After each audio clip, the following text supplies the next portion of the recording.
There is a profound truth that many fail to understand. Not every battle is won through pursuit.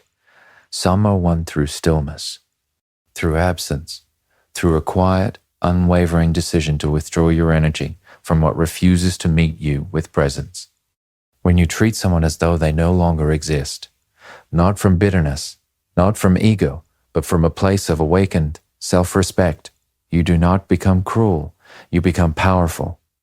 Because what you are really doing is reclaiming what was always yours, your attention, your energy, your worth. An avoidant soul thrives in distance, but only when that distance is on their terms. They are comfortable when they can come and go, when they can feel you waiting, hoping, available. But the moment you step out of that role, the moment your silence is no longer an invitation, but a boundary, something shifts. You become unpredictable to them. And what is unpredictable cannot be controlled. Understand this deeply. When your presence was constant, they did not have to confront themselves. Your availability became their escape. But your absence becomes their mirror. It reflects back everything they have been running from, their fears of intimacy, their resistance to vulnerability, their discomfort with truth. And here lies the divine principle. What we avoid does not disappear. It waits, it grows, and eventually it demands to be faced.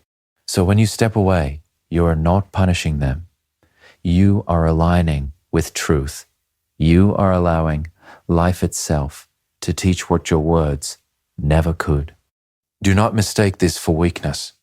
Walking away, closing the door, choosing silence, these are not acts of surrender. They are acts of mastery, because it takes strength to stop chasing what your heart once desired. It takes wisdom to recognize that love cannot grow where it is not nurtured. You see, your energy is sacred.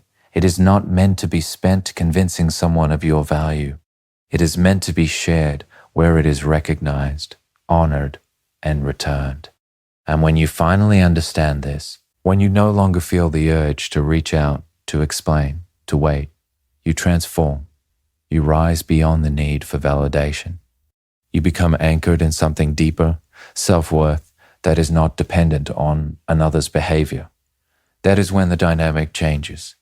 Because now, your absence is not emptiness. It is presence within yourself. And that kind of presence is powerful. It speaks without words. It teaches without effort. To the avoidant, this is unsettling. Because they can no longer predict you. They can no longer rely on your emotional availability as a safety net. And in that space, they are left with only one thing, themselves. And that is the very thing they feared all along. So walk your path with peace, not with anger, not with the desire to prove a point, but with clarity. Know that in choosing yourself, you are not losing anything real. You are simply releasing what was never aligned with your truth. And remember this always. The moment you stop chasing, you start attracting. The moment you detach, you reclaim your power. And the moment you become whole within yourself, you no longer fear being unseen, because you finally see yourself. Silence, when chosen with awareness, is not emptiness. It is a force that quietly dismantles unhealthy patterns of control. Many people underestimate how much influence attention carries.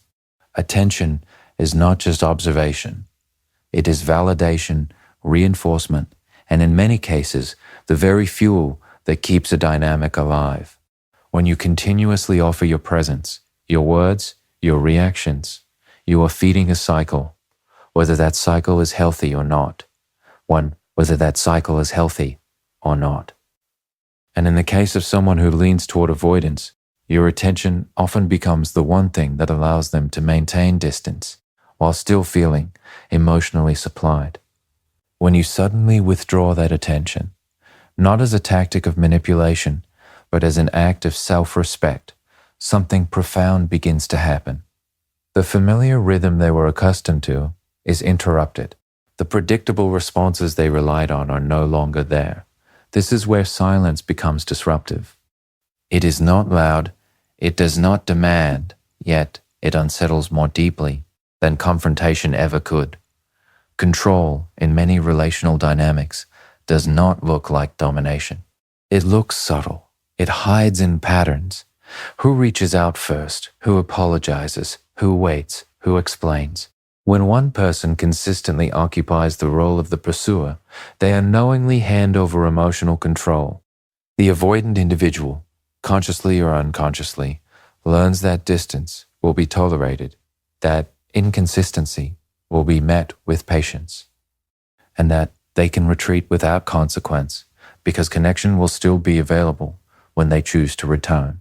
But silence changes that equation entirely. When you stop responding in the way they expect, you remove the structure that allowed them to stay comfortable in avoidance. You are no longer reinforcing that pattern. And without reinforcement, patterns begin to weaken. It is similar to removing oxygen from a flame. The fire does not argue or protest. It simply loses the ability to continue burning in the same way. This does not mean the other person will suddenly transform. What it means is that the dynamic itself can no longer operate as it once did, and that alone is powerful. Because often, people are not responding to you as an individual. They are responding to the role you consistently play. When you change the role, the entire interaction must adjust. There is, also, a deeper layer to this. Silence creates space. And in that space, there is no distraction, no reassurance, no emotional buffer. The avoidant individual who once relied on your presence to soften their internal discomfort is left without that cushion. They are faced with a stillness they did not choose, and within that stillness, thoughts become louder. Questions begin to arise. Not always consciously, not always immediately, but inevitably. The absence of your energy becomes noticeable because it was once a constant, and what was once taken for granted now becomes something to be understood. This is why silence can feel so powerful. It shifts the focus. Instead of you analyzing their behavior, they are left to sit with the absence of yours. Instead of you trying to make sense of the connection, the weight of understanding subtly moves toward them. But the true strength of silence is not in how it affects the other person. It is in what it restores within you. Because when you stop pouring your energy outward into something unstable, that energy does not disappear. It returns to you. It becomes clarity. It becomes grounding. It becomes a quiet confidence that no longer needs constant reassurance. And from that place, you are no longer participating in a cycle of control. You are no longer reacting. You are choosing. Detachment, when practiced with awareness, is not abandonment. It is the creation of space where truth can finally surface. Many people misunderstand detachment as coldness or indifference, but in reality, it is a disciplined form of clarity. It is the conscious decision to step back from emotional entanglement so that both you and the other person are no longer shielded from what is real. When you remain constantly present in the life of someone who avoids emotional depth, your presence often acts as a buffer. It softens consequences, fills in, apps, and unintentionally protects them from having to confront their own inner conflicts. Your reassurance becomes their comfort zone. Your understanding becomes their escape route, and without realizing it, you help maintain the very pattern that keeps them disconnected. But the moment you detach, genuinely detach, not as a strategy to provoke a reaction, but as a commitment to your own peace, you remove that buffer. And what happens when the buffer is gone? They are left with themselves. This is where reflection begins, though not always in an immediate or obvious way. Avoidant individuals are skilled at distraction. They may initially respond to your absence by immersing themselves in work, habits, or superficial connections. They may tell themselves that nothing has changed, that they prefer the distance, that everything is fine. But detachment works on a deeper level than surface reactions. Because what has truly changed is not just your presence, it is the energetic dynamic they were accustomed to. Your emotional availability once acted like a quiet reassurance in the background of their life. Even if they did not fully engage with it, they knew it was there. And that knowing allowed them to continue avoiding the deeper questions. Why do I pull away when things become real? Why does closeness feel uncomfortable? Why do I resist what I claim to want? When you detach, those questions no longer have anywhere to hide. The silence you create is not just external, it becomes internal for them. Without your energy filling the space, their own thoughts begin to echo louder. Moments that were once brushed aside now linger. Feelings that were once suppressed begin to rise, even if they cannot immediately name them. This is the nature of reflection. It cannot be forced, but it can be invited through absence. And here lies an important truth. Reflection is often uncomfortable, rateable. It requires honesty, and honesty requires courage. Not everyone will rise to meet that moment. Some will resist it, avoid it further, or replace one distraction with another. But even in avoidance, the seed of awareness has been planted. Because once the pattern is interrupted, it can never feel exactly the same again. Your detachment becomes a silent teacher. It does not lecture. It does not demand change, but it presents a reality that cannot be ignored forever. It says, without words, the way things were is no longer available. And in that realization, something begins to shift. For some, it may awaken a sense of loss, not just of you, but of what they failed to fully engage with. For others, it may trigger a deeper inquiry into their own emotional patterns. And for some, it may take time before the weight of your absence is fully understood. But regardless of their response, the process has begun. What makes detachment so powerful is that it transfers responsibility. When you are constantly present, you carry the emotional weight of the connection. You analyze, you adapt, you try to bridge the distance.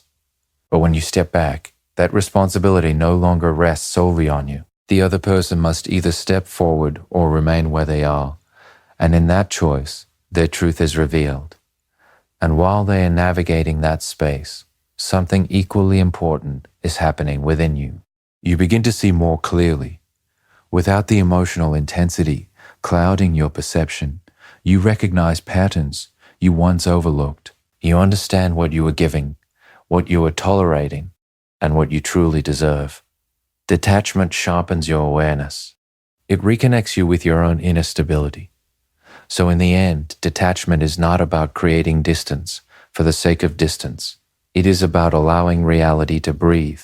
It is about removing illusions, dissolve in unhealthy dependencies, and giving both individuals the opportunity to face themselves without interference.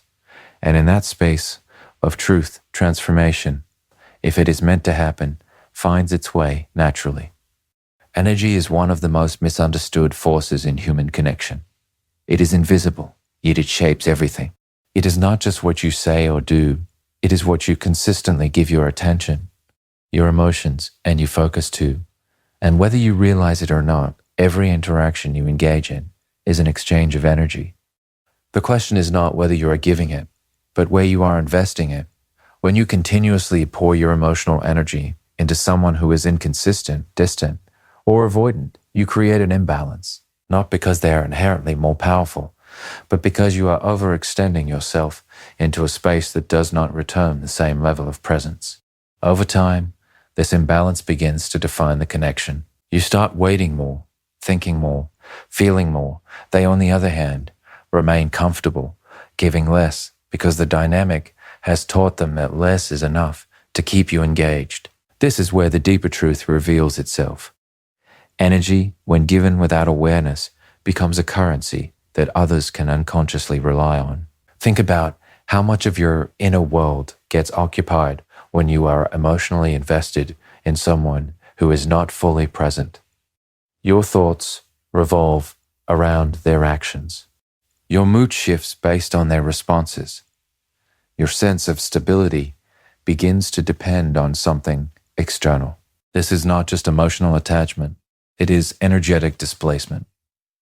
You are placing your center of gravity outside of yourself. And once that happens, your sense of worth can quietly become tied to how they show up. If they respond, you feel seen. If they withdraw, you feel uncertain. If they return, you feel relief. But this cycle is uprooted in genuine connection. It is rooted in the inconsistent flow of energy that keeps you seeking balance. Now here is the turning point. The moment you become aware of where your energy is going, you regain the ability to redirect it. This is not about shutting down your emotions or pretending not to care. It is about becoming intentional. It is about recognizing that your energy is valuable and it should not be spent in places where it is not respected, nurtured, or reciprocated. Because energy, once invested, shapes your reality. It influences how you think, how you feel, and how you experience your own life. When you begin to pull your energy back, something remarkable happens. At first, it may feel unfamiliar, even uncomfortable. You may notice the absence of the constant thinking, the emotional highs and lows, the anticipation. But what you are actually experiencing is the return of your own presence. The energy that was once scattered begins to gather within you. And with that comes clarity. You start to see things as they are, not as you hoped they would be. You recognize patterns without trying to justify them. You feel a sense of steadiness that does not depend on someone else's behavior. This is where your power truly lies, not in trying to change another person, but in mastering where your energy flows. Because where your energy goes, your life follows. If your energy is constantly directed toward uncertainty, you will feel uncertain. If it is directed toward chasing validation, you will feel incomplete. But if you begin to invest that same energy into your growth, your peace, your purpose, you shift the entire foundation of your experience. This is not just emotional wisdom, it is a deeper principle of alignment. You cannot expect to feel valued while investing in spaces that do not value you. You cannot expect stability while pouring your energy into instability. The external cannot give you what your internal choices are, not supporting. And this is why reclaiming your energy is so transformative. It is not about withdrawing from others completely. It is about choosing consciously. It is about giving from a place of fullness rather than seeking from a place of lack. When you reach that state, your interactions change naturally. You no longer overextend. You no longer chase. You no longer feel compelled to prove your worth. Instead, you observe, you discern, and you give where it feels aligned. And in doing so, you redefine your value, not through words, but through the way you honor your own energy. There comes a moment in every unbalanced connection when you are faced with a quiet but defining choice: continue pursuing, or finally choose yourself. This moment is not always dramatic. It does not arrive with clear signals or loud endings. Instead, it appears subtly through repeated patterns, unmet needs, and the growing realization that you are investing more than you are receiving. Pursuit in its early stages often feels like care. It feels like effort, like commitment, like willingness to fight for something meaningful. But when pursuit becomes one-sided, when it turns into constantly reaching, constantly initiating, constantly trying to maintain what the other person allows to fade, it begins to lose its purity. It is no longer an expression of love. It becomes an attempt to sustain connection at your own expense. And this is where self-respect enters the picture. Self-respect is not loud or forceful. It does not demand recognition or seek validation. It is a quiet standard you hold within yourself, a boundary that says, I will not abandon myself to keep someone else. It is the awareness that your needs, your presence, and your emotional well-being matter just as much as anyone else's. When you lack this awareness, pursuit feels necessary. You convince yourself that if you just try a little harder, understand a little more, wait a little longer, things will eventually align. But what you are often doing is adapting to inconsistency rather than questioning it. You begin to normalize distance. You excuse withdrawal. You justify behavior that, deep down, does not feel right. Over time, this creates an internal conflict. One part of you continues to give, while another part quietly feels unseen. And the longer this continues, the more disconnected you become from your own truth. Choosing yourself interrupts that pattern. It is not an act of rejection toward the other person. It is an act of alignment within yourself. It is the moment you stop asking, how can I make this work? And start asking, is this working for me? That shift in perspective is powerful because it brings your focus back to where it belongs. At first, this choice can feel uncomfortable. If you are used to pursuing, stepping back may feel unnatural. You may feel the urge to reach out, to explain, to close the gap. But those urges are not always a reflection of love. They're often a reflection of habit. You have trained yourself to respond in a certain way, and breaking that pattern requires patience and discipline. As you begin to hold your position, something important starts to happen. You create space, not just externally, but internally. The emotional noise begins to settle. The constant need to analyze and anticipate begins to fade. And in that stillness, clarity emerges. You start to see the dynamic without distortion. You recognize how much you were giving. You understand how often you were compensating for what was missing. And most importantly, you reconnect with a sense of dignity that was overshadowed by the need to keep the connection alive. Self-respect does not mean you stop caring. It means you care in a way that does not diminish you. It means you are willing to walk away from what does not meet you, even if a part of you still feels attached, because you understand that attachment alone is not enough to sustain something meaningful. And this is where the cycle breaks. When you stop pursuing, you remove the pressure that was placed entirely on you. The dynamic can no longer function the same way because it relied on your effort to keep it moving. Now, the other person is faced with a choice of their own, to step forward or to remain distant. And whatever they choose, it reveals the truth more clearly than any words ever could. But the real transformation is not in what they do. It is in what you no longer do. You no longer chase clarity. You require it. You no longer settle for inconsistency. You recognize it. You no longer seek validation. You stand in your own worth. Choosing yourself is not the end of connection. It is the beginning of a different standard. One where you are no longer willing to lose yourself just to hold on to someone else. There is a clarity that only absence can create, a kind of truth that cannot fully emerge when two people are constantly interacting, reacting, and influencing one another. When you are always present in someone's life, your presence can blur reality. It can soften what should be seen clearly, delay realizations that need to happen, and keep both individuals in a state of emotional ambiguity. But when you step away, when your presence is no longer there to fill the silence, something begins to shift. The space you leave behind is not empty. It becomes revealing. Absence has a way of stripping away distractions. There are no ongoing conversations to maintain the connection, no reassurances to lean on, no reassurances to mask deeper truths. What remains is raw, unfiltered reality. And in that reality, feelings and patterns that were once hidden begin to surface. For the avoidant individual, this can be particularly significant. While you were present, they had the ability to control proximity, drawing close when it felt safe, pulling away when it felt overwhelming. This push and pull dynamic allowed them to stay within their comfort zone. They could experience connection without fully surrendering to it, because your presence was steady enough to return to whenever they chose. But your absence removes that safety net. Now there is no controlled distance, only distance itself. And that difference matters more than it seems, because when distance is no longer chosen but experienced, it carries a different weight.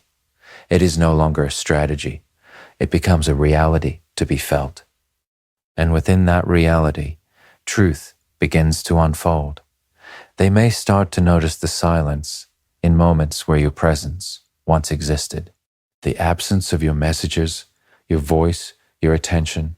Things that once felt ordinary now become noticeable precisely because they are gone. And with that noticing comes awareness, not always, immediately, not always consciously, but gradually. Feelings that were once suppressed or minimized may begin to rise. Questions may start to form. What did this connection actually mean? Why does the absence feel different than expected? What was I avoiding when they were here? These are not easy questions, and not everyone will confront them directly.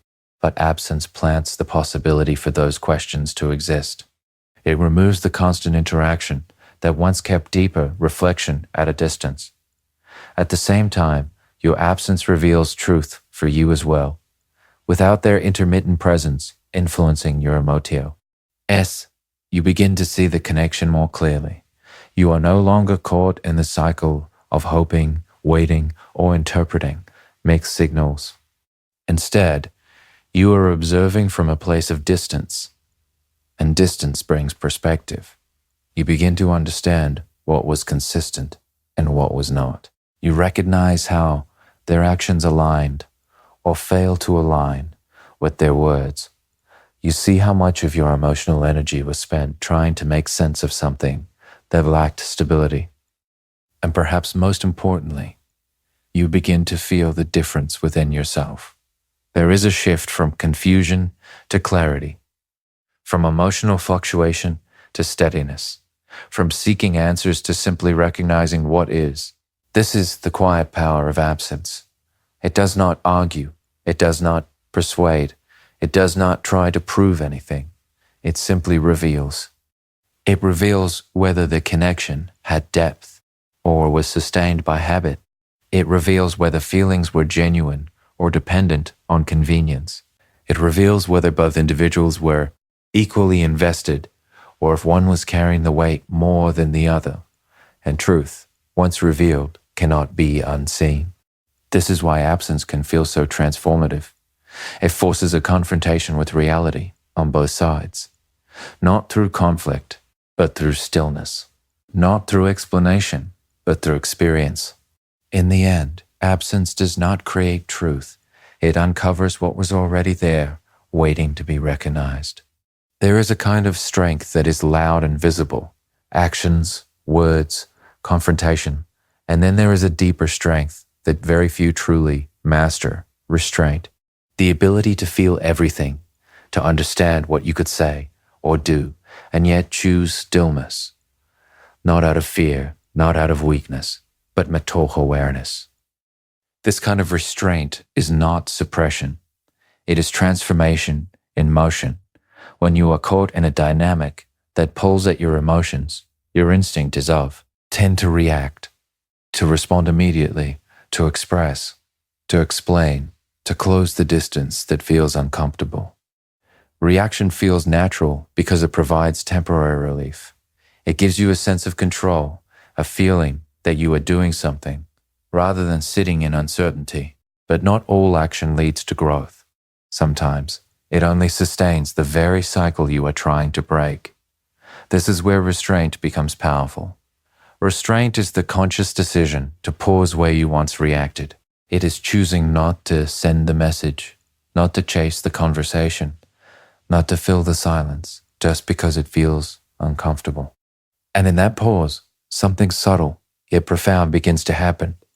You interrupt the pattern. Patterns are built on repetition. The same triggers, the same responses, the same outcomes. When someone withdraws and you pursue, the cycle continues. When they create distance and you try to close it, the pattern remains intact. But the moment you choose restraint, you remove your role from that repetition. And without repetition, patterns begin to dissolve. At first, this can feel deeply unfamiliar. You may feel the urge to return to what is known, even if what is known is not healthy. This is because your mind is conditioned to seek resolution in the way it always has. But restraint asks you to trust a different path, one that does not rely on immediate action, but on long-term transformation.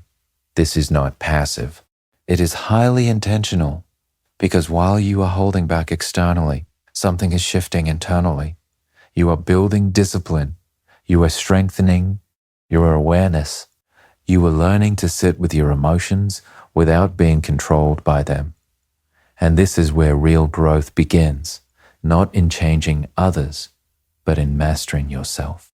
There is also a deeper, almost spiritual dimension to restraint. When you stop interfering with every moan, you allow life to unfold without force. You allow consequences to arise naturally. You allow truth to reveal itself without constant input or manipulation. In many ways, restraint is an act of trust.